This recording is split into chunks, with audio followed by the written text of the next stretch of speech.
IBC code है, तो IBC code 2016 के अंदर बेसिकली एक दो छोटे मोटे क्लैरिफिकेशन है। सबसे पहले regulation 17 of IB, regulation 17 of the insolvency resolution process for corporate persons, first meeting of creditors. तो यहाँ पे बोला गया है the IRP shall hold the first meeting of the committee within 7 days of filing the report as mentioned above. तो ये चीज आपने पहले भी डिस्कस किया था।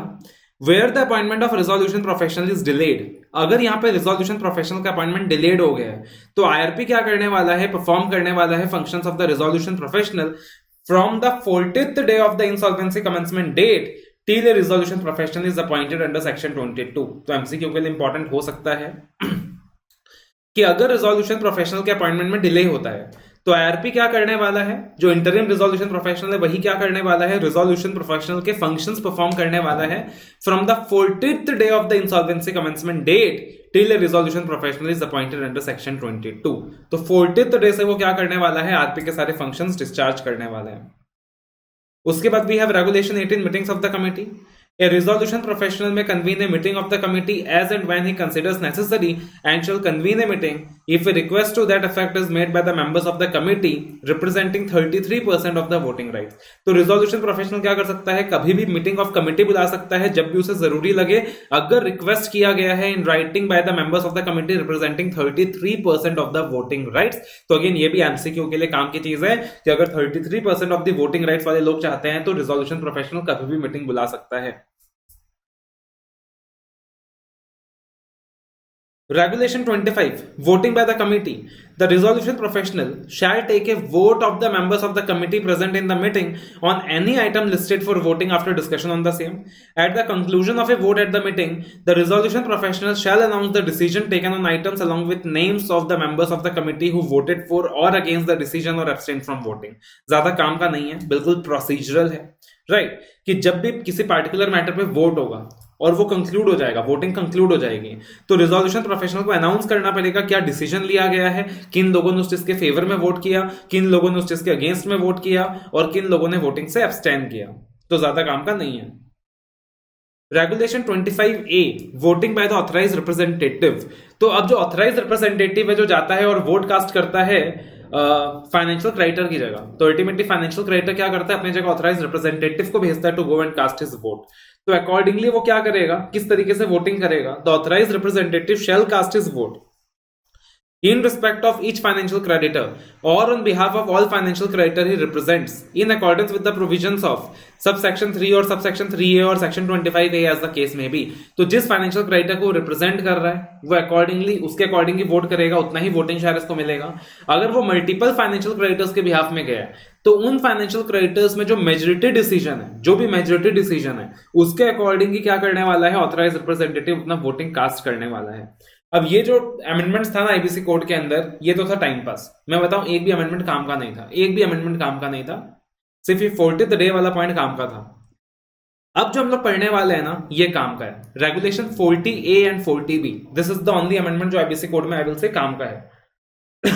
तो देखना आईबीसी कोड के अंदर ना एक मॉडल टाइमलाइन दिया हुआ है for carrying out various activities in CIRP. अब अल्टीमेटली अगर अपने को जो प्रोसेस है वो विद इन 180 डेज खत्म करना है, 180 डेज या फिर +90 +60, तो वो जो टाइमलाइन दिया हुआ है उस टाइमलाइन के अंदर अगर अपने को आईबीसी प्रोसेस खत्म करना है तो अकॉर्डिंगली ना हर एक एक्टिविटी का एक टाइमलाइन होना जरूरी है। तो वो जो टाइमलाइन है वो अपने सिलेबस में नहीं है कि भाई उसके अंदर आईआरपी का अपॉइंटमेंट होता है, आरपी का अपॉइंटमेंट होता है, देन इंफॉर्मेशन मेमोरेंडम इशू किया जाता है। तो अलग अलग चीजें होती हैं, अलग अलग एक्टिविटीज होती हैं और हर एक एक्टिविटी का एक टाइमलाइन है कि इतने टाइमलाइन के अंदर आप इंफॉर्मेशन मेमोरेंडम इशू कर दीजिए, इतने में आईआरपी को अपॉइंट कर दीजिए, इतने में आरपी को अपॉइंट कर दीजिए। तो हर किसी का ना एक मॉडल टाइम फ्रेम है जो अपने सिलेबस में नहीं है। लेकिन टू एंश्योर कि वो जो मॉडल टाइमलाइन है वो कंप्लाई हो रहा है और चीजें टाइम के अकॉर्डिंग हो रही हैं, तो अकॉर्डिंगली यहां पे ना 6 सेट ऑफ फॉर्म्स प्रिस्क्राइब किया गया है सीआईआरपी 1 टू सीआईआरपी 6 कि जैसे ही कोई स्पेसिफिक एक्टिविटी कंप्लीट होता है तो हर एक स्पेसिफिक एक्टिविटी के अगेंस्ट एक स्पेसिफिक फॉर्म है ना। तो there are specific activities in the IBC code और हर एक स्पेसिफिक एक्टिविटी के अगेंस्ट एक फॉर्म होगा सीआईआरपी 1 से 6 के बीच। तो क्या बोला गया कि जैसे ही आप एक स्पेसिफिक एक्टिविटी खत्म करते हो, जैसे ही आप स्पेसिफिक एक्टिविटी खत्म करते हो वैसे ही जो उसका स्पेसिफिक फॉर्म है सीआईआरपी 1 से 6 के बीच वो 7 डेज के अंदर ना अथॉरिटी को सबमिट कर दीजिए ताकि अथॉरिटी को पता चल जाए कि अच्छा जी ये अथॉरिटी कंप्लीट हो गया। ठीक है, that is what they have said. तो देखना यहाँ पे वाइड सर्कुलर नंबर पढ़ने की जरूरत नहीं है. Under regulation 40A of the IBBI regulations 2016 provides a model timeline for carrying out various activities invices in a CIRP process. Regulation 40B of the CIRP regulations require an interim resolution professional to file a set of forms CIRP 1 to CIRP 6 within 7 days of the completion of specific activities to enable monitoring progress of CIRP. This implies that a form CIRP 1 to CIRP 6 would not be filed until the related activity is not completed. तो ultimately CIRP 1 से 6 कब file होगा? जब वो activity complete हो जाएगी. अच्छा, RP को अपॉइंट कर दिया, ये वाला CIRP फॉर्म फाइल कर दो. आरपी अपॉइंट कर दिया, ये वाला CIRP फॉर्म फाइल कर दो. इंफॉर्मेशन मेमोरेंडम इशू कर दिया, ये वाला CIRP फॉर्म फाइल कर दो. लेकिन आप सोच के देखो, अगर एक्टिविटी कंप्लीट ही नहीं हो रहा तो CIRP फॉर्म फाइल भी तो नहीं हो रहा.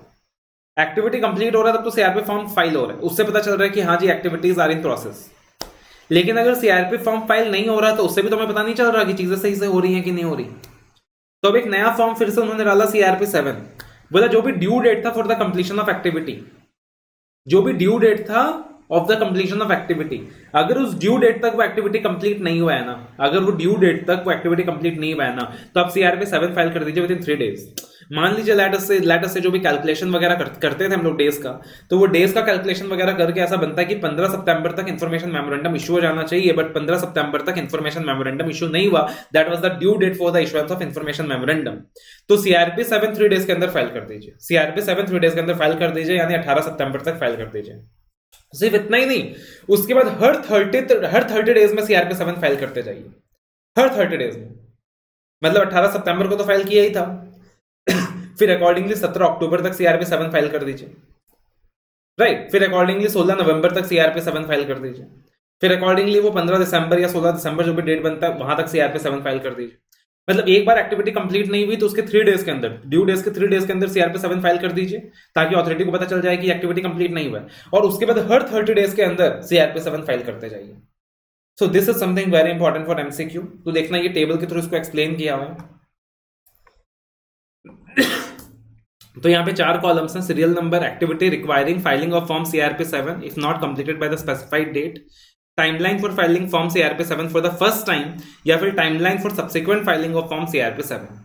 तो मान लीजिए पब्लिक अनाउंसमेंट नहीं हुआ है. पब्लिक अनाउंसमेंट कब तक करना पड़ता है? तो बोला गया कि जब रिजोल्यूशन प्रोफेशनल का अपॉइंटमेंट होता है ना, वो इमीडिएटली पब्लिक अनाउंसमेंट करता है. इमीडिएटली का मतलब होता है वहां पे 3 वर्किंग डेज के अंदर, कि जो भी रिजोल्यूशन प्रोफेशनल होता है वो अपने अपॉइंटमेंट के 3 दिन के अंदर पब्लिक अनाउंसमेंट करता है. तो basically what happens is that कि जो इंसॉल्वेंसी कमेंसमेंट डेट होता है उसको हमने डिनोट किया यहाँ पे एज ए T, और इंसॉल्वेंसी कमेंसमेंट डेट ही वो डेट है जिस दिन रिजोल्यूशन प्रोफेशनल का अपॉइंटमेंट होता है. तो कुल मिलाकर कहानी क्या हो गया कि जो इंसॉल्वेंसी कमेंसमेंट डेट है उसके 3 डेज के अंदर पब्लिक अनाउंसमेंट करना होता है ना.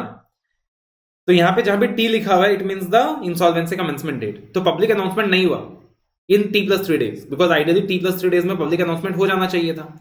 जिस दिन इंसॉल्वेंसी प्रोसीडिंग्स कमेंस हुआ उसके 3 डेज के अंदर पब्लिक अनाउंसमेंट हो जाना चाहिए था.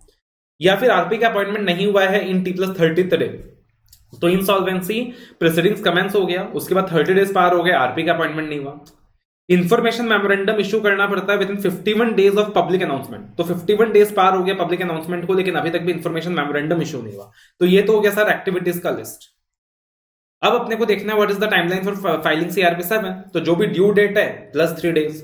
तो यहाँ पे ड्यू डेट क्या था? मान लो पब्लिक अनाउंसमेंट अपने को करना था लेट अस से 18 सितंबर को.